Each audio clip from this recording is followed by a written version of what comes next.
독일 사람들은 참 똑똑하지요. 그 독일에는 끝이 좋아야 모든 게 좋다라는 속담이 있습니다. 그리고 시작이 반이라는 말도 있지요. 시작이 반이라고 하니까 시작이 반일 수는 있지만은, 그러나 시작이 좋다고 해서 끝이 다 좋은 것은 아닙니다.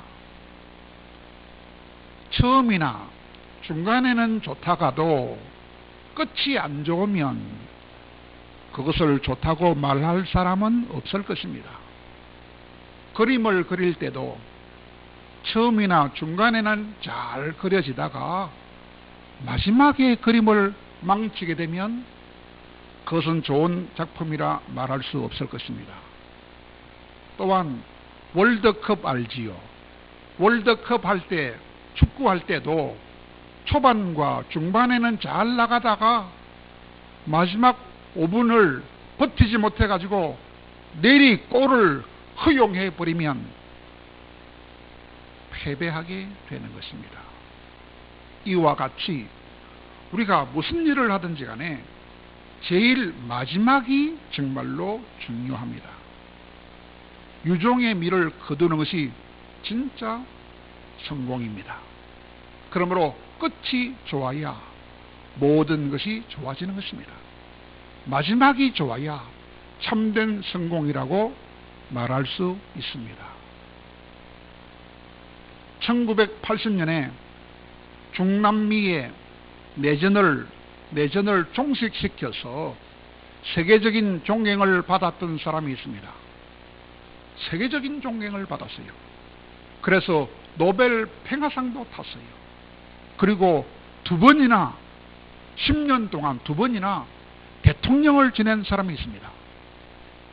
그 정도 사람이라면 이야, 인생에 성공한 사람이라고 할 수 있지 않겠습니까? 그런데 그분이 30살짜리 그 나라 미스 코스타리카, 그 나라 가장 아름다운 처녀로부터 4년 전에 성추행을 당했다는 혐의로 피소를 당했어요. 그래서 지금도 시끄럽다고 합니다. 그분은 지금 나이가 78세 된 어른인데, 남미에서 가장 숲이 아름다운 나라인 코스타리카라는 나라에 살고 있는 이름이 아리아스 산체스라는 분입니다. 그분은 자신의 깨끗하다고 결백을 강력하게 주장하고 있지만, 그러나 만약에 그 말이 거짓말로 판명된다면 그 사람의 인생은 끝이 안 좋은, 더 이상 성공 인생이 아닌 아주 부끄러운 인생이 되고 말 것입니다. 그러므로 사람은 끝이 좋아야 하며 끝이 아름다워야 합니다. 그래야 사람은 아름답고도 성공한 인생이 될 수 있을 것입니다. 우리나라 김행석 교수를 보니까 참 아름다워요. 100세가 되었는데 모습 하나하나, 말씀 한마디 한마디가 얼마나 아름다운지 참 부럽습니다. 여러분도 다 그분처럼 건강하게 깨끗하게 훌륭하게 살 수 있으면 좋겠습니다. 그래서 오늘 말씀의 제목은 끝이 더 좋은 사람, 끝이 더 좋은 사람. 오늘 본문에 나오는 세례 요한은 인생을 아주 크고 굵게 살았습니다. 그는 정말로 위대한 인생을 살았던 사람이라고 할 수 있습니다. 그는 광야 빈들에서 약대 트롯을 입고 가죽띠를 띠고 외쳤습니다. 그럼에도 불구하고 얼마나 많은 사람들이 그에게 몰려들었습니까? 동서남북에서 많은 사람이 몰려와서 그 사람 앞에서 회개하며 세례를 받았습니다. 바리새인 등 유대 지도자도 많이 몰려왔습니다. 정말로 귀한 삶을 살았던 세례 요한이었습니다. 그런데 말입니다. 그런데 그분의 삶이 끝이 희미해져 가고 있었습니다. 시작은 좋았는데 끝이 희미해지고 있는 게 지금까지는 아주 확신 있게 선포를 했습니다. 그것이 그가 지금까지 걸어온 길이었기 때문입니다. 어떻게 외쳤습니까? 내 뒤에 오시는 분은 위대하신 분이다. 그분이 바로 우리가 바라는 메시아시다. 나는 물로 세례를 주지만 그분은 불과 성령으로 세례를 주실 것이다. 나는 그분의 신발을 드는 것도 감당할 수 없다라고 힘차게 외쳤습니다. 그런데 그렇게 힘차게 외쳤던 그분이 메시아에 대한 의심이 생기기 시작한 거예요. 왜냐하면 그가 선포한 대로 주님이 메시아가 맞다면 세상이 달라져야 했기 때문입니다. 로마도 무너져야 하고 악한 지도자도 심판을 받아야 하고 의인은 해방이 되어야만 했기 때문입니다.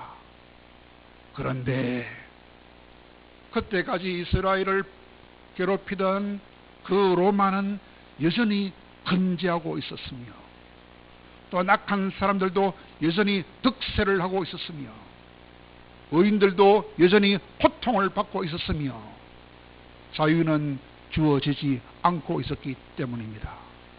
더구나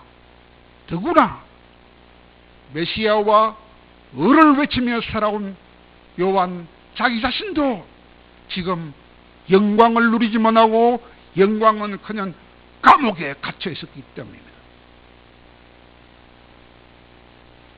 메시아가 오신 것을 그렇게 힘차게 선포했던 그 자신이 영광을 누리지 못하고 감옥에 갇혀 있는 사실을, 그 사실을 예수님이 알고 계신다면 그 예수님이 자신의 무죄를 변호해 주어야 할 것이며 석방해 줄 것이라고 생각하고 있었는데 그 예수님이 자기한테 안부를 물어오시기는커녕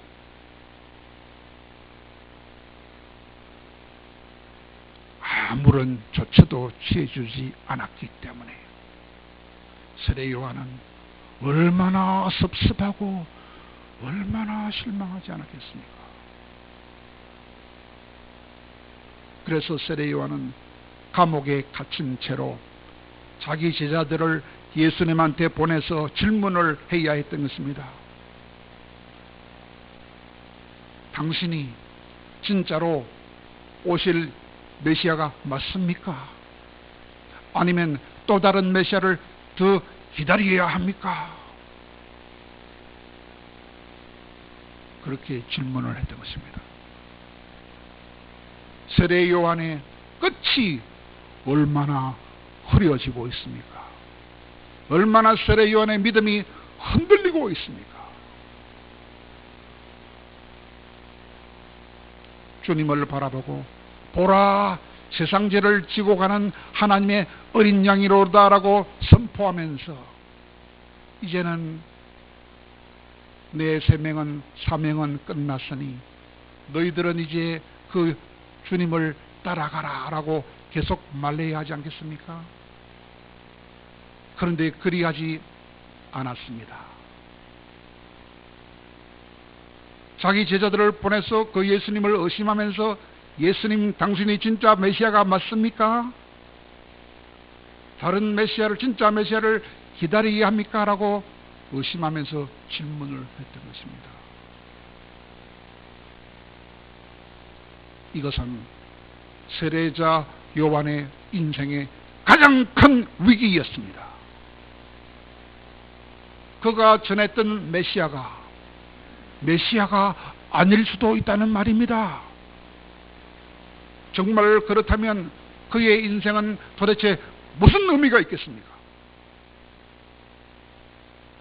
정말로 그렇다면 그가 전한 모든 말이 다 거짓말로 판명되는 것이 아닙니까?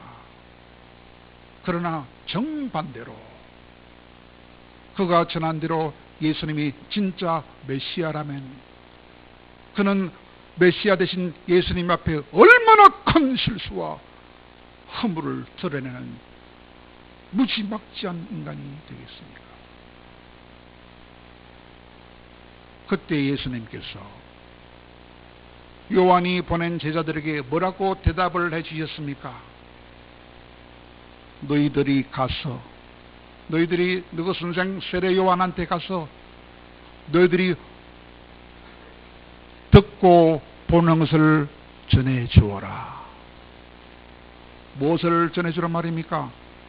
맹인이 보게 되며 못 걷는 자가 걷게 되며 나병 환자가 깨끗함을 받게 되며 못 듣던 자가 환하게 귀로 들을 수 있게 되며 심지어 죽었던 자도 다시 살아나는 것을 네가 본대로 전해주어라. 가난한 자들에게 지금 복음이 잘 전파된다고 전해주어라. 그렇게 말씀해 주셨습니다. 메시아 되신 예수님이 하신 일을 보고 그 예수님이 진짜 주님인 것을 믿으라고 전해주라. 주님이 하신 놀라운 기적적인 일들을 보고 결코 의심하지 말라고 전해주어라. 또한 예언의 말씀과 같이 되는 것을 보고 수많은 예언처럼 예언이 지금 실현되고 있다는 사실을 보고 절대로 믿고 의심하는 자가 되지 말라고 전해주어라. 그렇게 말씀하신 것입니다. 그 예수님이 하신 일은 세상을 발칵 뒤집어 놓는 그런 일이 아니라는 것입니다. 정치적인 일이 아니라는 것입니다. 세상을 시끄럽게 하고 요란하게 하는 그런 일이 아니라는 것입니다. 예수님이 세상을 바꾸시는 방법은 보이지 않게 바꾸신다는 것입니다. 요란하지 않게 바꾸신다는 것입니다. 드러나지 않게 조용히 바꾸신다는 것입니다. 그러나 그분이 하신 일은 인생의 가장 깊은 문제를 다루시며 가장 근본적인 문제를 다루시며 고치신다는 것입니다. 우리 인생을 고통스럽게 하고 불행하게 하고 슬프게 하는 모든 문제를 조용히 다루신다는 것입니다. 우리를 자유케 해주시고 구원해 주시고 예언자들을 통해서 하신 말씀을 조용히 성취해 주려 오셨다고 하는 것입니다. 그러므로 그렇게 오신 예수님을 의심하지 않는다면 그런 사람은 정말로 복된 인생이며 성공한 인생이라 하는 것입니다. 하나님이 주신 가장 큰 선물인 영혼의 구원뿐만 아니라 삶의 모든 문제에 답을 얻게 된다는 것입니다. 영혼의 구원뿐만 아니라 삶의 모든 문제에 답을 얻을 수 있는 자라면 그가 가장 큰 복된 자며 그가 최고로 인생에 성공한 자가 아니겠습니까? 그러므로 예수님은 세례 요한에게 이렇게 전해주라고 그 제자들에게 말씀해 주었습니다. 오늘 본문 11장 6절에 보니까 누구든지 나 예수로 말미암아 실족하지 아니하는 자는 복이 있도다 라고 말씀하셨습니다. 예수님을 계속 바라보면서 예수님이 나의 구원자임을 알고 끝까지 그 주님을 믿으면 그런 자라야 복이 있으며 그런 자라야 인생에 참으로 성공한 자라 그 말입니다. 그런 자는 정말로 복이 있다고 하는 것입니다. 그런데 그 복은 세상의 사람들이 그렇게도 추구하는 복은 아니라는 것입니다. 잠깐만 있다가 사라지는 그런 복이 아니라는 것입니다. 왜? 세상 사람들은 추구하는 것이 다 잠깐만 있다가 사라지는 복을 추구하기 때문입니다. 그런 자들이 누리는 복은 영원한 복이라는 것입니다. 이 세상과 또 오는 세상에서도 누리게 될 영원한 복이라는 것입니다. 그렇다면 그런 복이 있는 사람들이란 한마디로 도대체 어떤 사람들이 그런 복을 가진 사람일까요? 두 가지로 말할 수 있습니다. 세상에 있는 그 무엇보다도 하나님을 아는 사람, 하나님이 세상의 주인이며 하나님이 모든 인생의 주인이며 하나님이 나의 주인이라는 것을 아는 사람. 두 번째로는 하나님이 나를 위하여 보내주신 예수님을 아는 사람. 그 사람이 바로 가장 큰 복이 있는 사람입니다. 그렇다면 그런 사람의 날은 오늘과 이 세상에만 있는 게 아니라 영원으로 이어집니다. 그러므로 요한복음 17장 3절에서는 이렇게 말씀합니다. 영생이 무엇이냐? 영생은 참 하나님과 그분이 보내신 예수님을 아는 것, 두 가지를 아는 겁니다. 하나님과 예수님을 아는 것이 바로 영생이다 라고 간단하게 말씀해 주셨습니다. 그것을 믿으면 그것이 뭡니까? 하나님과 예수님. 그것을 믿으면 영원한 생명, 바로 영생이 주어지는 것입니다. 그러니까 얼마나 간단하고도 명료하고도 단순합니까? 복음은 간단하고 명료하고 단순한 것입니다. 그런데 이렇게 간단하고 단순하고 명료하게 보이는 이 믿음이 그렇게 말대로 쉬운 것은 아니라는 것입니다. 오죽했으면 세례 요한조차도 하마터면 실족할 뻔했다고 말하지 않습니까? 자신이 직접 소리 높여서 전했던 그 주님을 세례 요한조차도 확신하지 못하고 의심한 적도 있었기 때문입니다. 그러므로 믿음은 결코 쉬운 것이 아닙니다.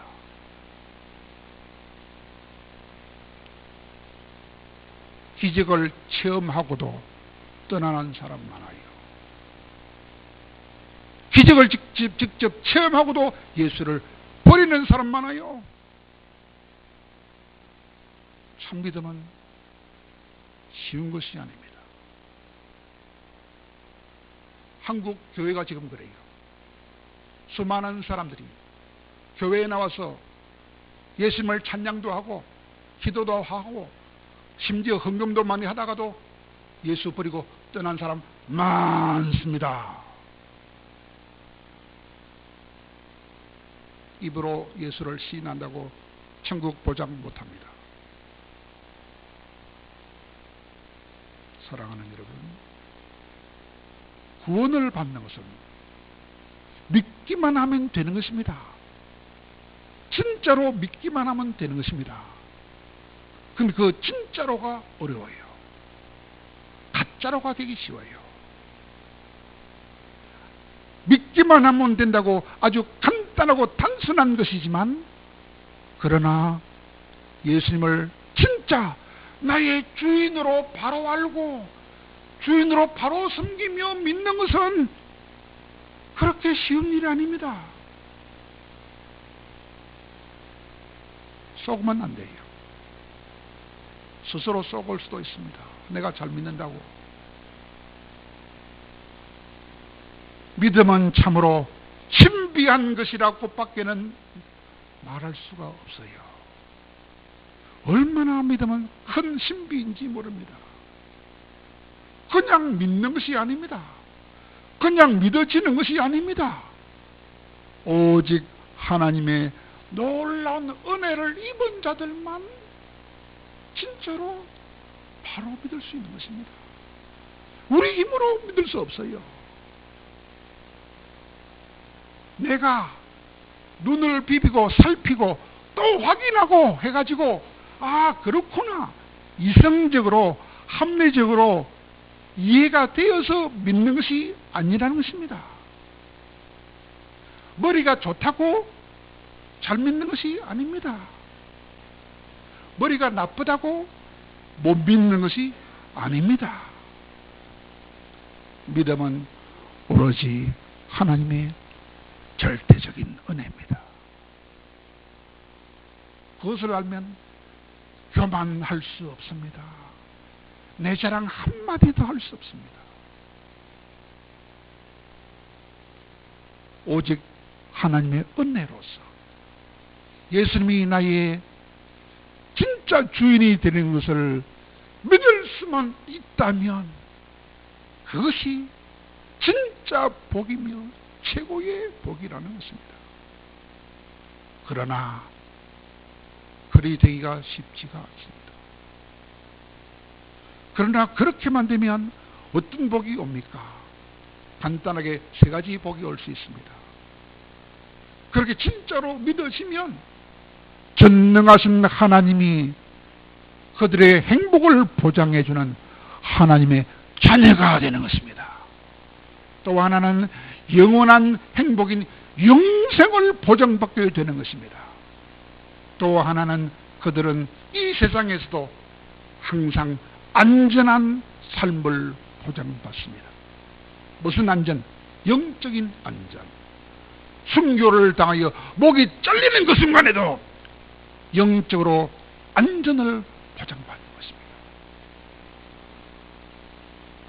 그러므로 주님을 믿는 우리들에게는 오직 주님밖에 없습니다. 주님이 아니면 우리는 다른 어떤 소망도 가질 수가 없습니다. 주님 외에는 그 어떤 좋은 것도 우리에게 참된 소망이 될 수가 없습니다. 그러므로 주님을 사랑하되 여러분 자기 자신보다도 더 주님을 사랑하는 여러분, 우리가 사랑하는 그 주님만 굳게 붙들고 실족할 일이 없으면 좋겠습니다. 그런데 말입니다. 우리의 믿음이 연약하면 실족할 일이 너무너무 많은 세상입니다. 하나님을 잘 모르면 얼마나 실족하기 쉽습니까? 많은 사람들이 하나님을 잘 모릅니다. 교회를 수십 년 다녀도 하나님을 잘 모르는 사람이 참 많습니다. 심지어는 직분을 가진 자들도 그래요. 더 유감스러운 것은 목사님들도 장로님들도 하나님을 잘 모르는 사람이 많아요. 그래서 목사들 중에도 장로님 중에도 이단에 넘어가는 사람 많습니다. 여러분 안심하지 마십시오. 사모는 더 말할 것도 없고요. 하나님을 잘 안다고 말은 하지만 잘 모르는 자들이 너무 많습니다. 부분적으로만 알 뿐입니다.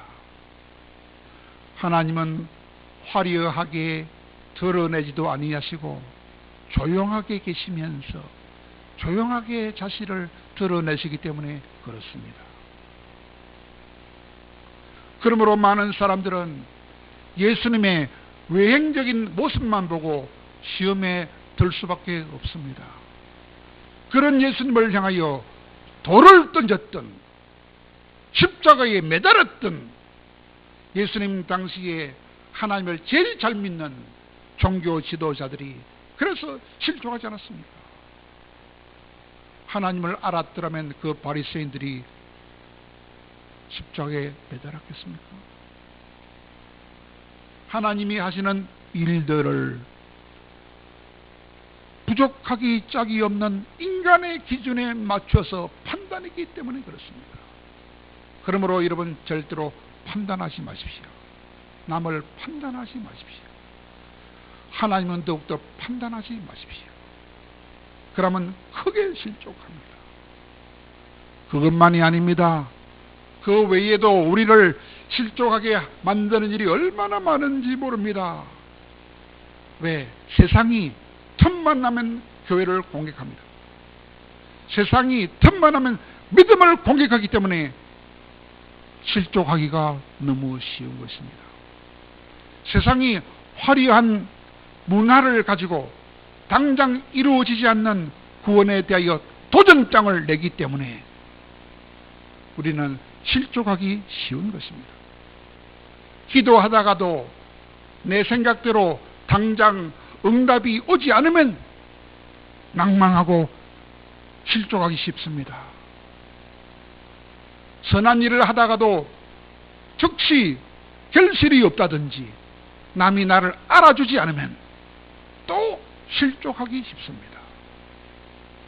또한 말씀대로 살지 못함으로 혹시 마귀가 우리 마음속으로 들어와서 우리를 속이면 실족하기 쉽습니다. 불신자들이 신자보다 더 잘 사는 것을 보게 되면 요한처럼 믿음의 회의가 생겨서 또 실족하기가 쉽습니다. 그러나 사랑하는 여러분, 우리에게는 오직 주님 한 분밖에 없습니다. 주님이 우리의 전부입니다. 주님 외에는 소망이 없습니다. 그러므로 믿음 위에 굳게 서서 주어진 나그네 길을 힘차게 살아갈 수 있는 우리 모두가 되기를 바랍니다. 세상이 우리를 아무리 뒤흔들지라도, 마귀가 우리를 아무리 유혹할지라도, 또한 믿음이 약속하고 있는 큰 은혜와 혜택이 지금 당장 누릴 수 없다고 할지라도 우리는 믿음 위에 굳게 서서 힘차게 나그네 길을 달려갈 수 있어야 하겠습니다. 왜냐하면 전능하신 주님은 결코 우리를 버리지 않으시기 때문입니다. 전능하신 주님은 결코 우리를 버리지 아니하실 뿐만 아니라 끝까지 우리를 사랑해 주시기 때문입니다. 여러분, 시작도 중요하고 중간도 중요하지만은 그러나 끝이 가장 중요합니다. 우리는 끝이 더 좋은 사람들이 다 되어야 하겠습니다. 하나님을 향한 사랑의 끝이 더 좋아야 되며, 하나님을 향한 소망의 끝이 더 좋아져야 하며, 하나님을 향한 믿음의 끝이 더 좋은 사람들이 다 될 수 있기를 바랍니다. 일평생 동안 변함없이 믿음의 길을 걷는 사람, 비록 우리 몸은 땅 위에 있을지라도 우리 마음은 항상 하늘에 올라가서 하나님과 함께 사는 사람, 그리고 하나님이 약속하신 약속의 말씀과 하늘의 소망을 항상 붙들고 끝까지 아름다운 믿음을 지키며 살아가는 사람, 그것이 우리 모두의 삶의 소망이며 목표가 되기를 바랍니다. 왜냐하면 모든 문제의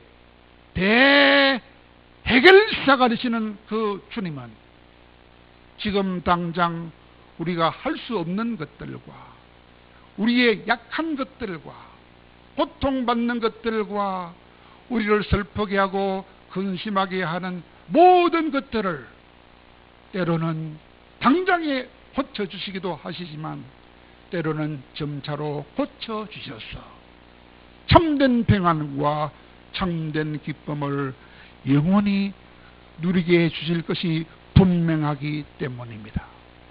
그러므로 사랑하는 여러분, 이 땅에 살아가면서 우리는 실족하기 쉬운 일이 너무나 많지만, 그러나 주님이 하신 그 놀라운 일들을 바라보며 주님만 굳게 붙들므로써 끝이 더 좋은 분으로 살아갈 수 있기를 간절히 바랍니다.